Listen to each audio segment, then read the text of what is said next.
Seguimos con los mix. Hoy os vengo a hablar, bueno, mejor Jean os viene a hablar de los truquillos para copiar los colores y pasarlos a los mix, ya sean Maxi Mix, Mini Mix o SL1 Mix, o al bomboncito este de Mixbook, ¿ok? Jean, todo tuyo. Hey there, my name is Jean and I'm here today with DMG Lumière by Rosco. We are here in our Lyon facility and I'm lit with an SL1 switch with dome diffusion and a mini mix with snap grid from DOP choice. Today I'm going to be using three different ways of controlling our lights.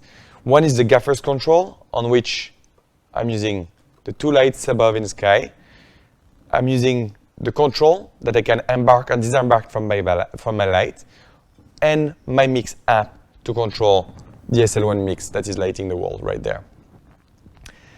There are a couple of things that I'd like to talk to you about today, and it's the way to calibrate colors on my mix technology.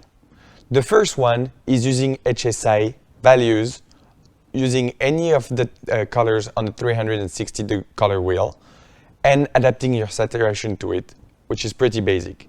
The second one is using X and Y coordinate. The reason why I love X and Y coordinate is because it's going to give you a very precise color, and you're going to be able to match the color of any lighting fixture that is using X and Y in a more precise way that you could do it with HSI. But there is also something else.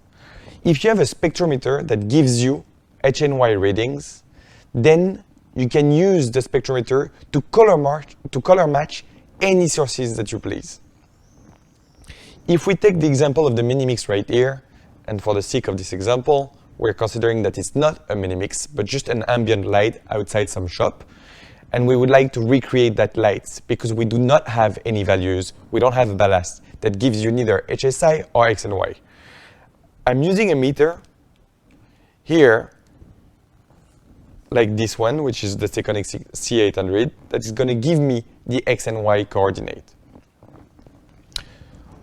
I go, and once it's calibrated, I can measure the color here, and this is going to give me readings that I'm going to be able to color match the mini mix with the SL1 mix behind me.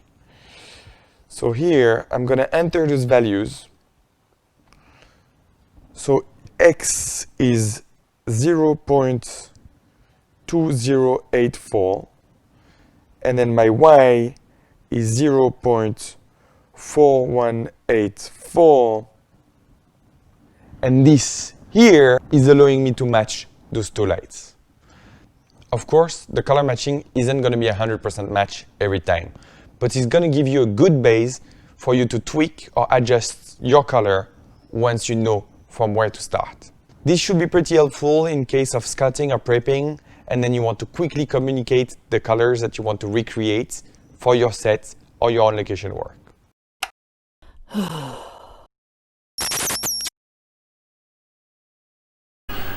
Pero tú no sabes hacer eso, Jean. Teñirte el polo.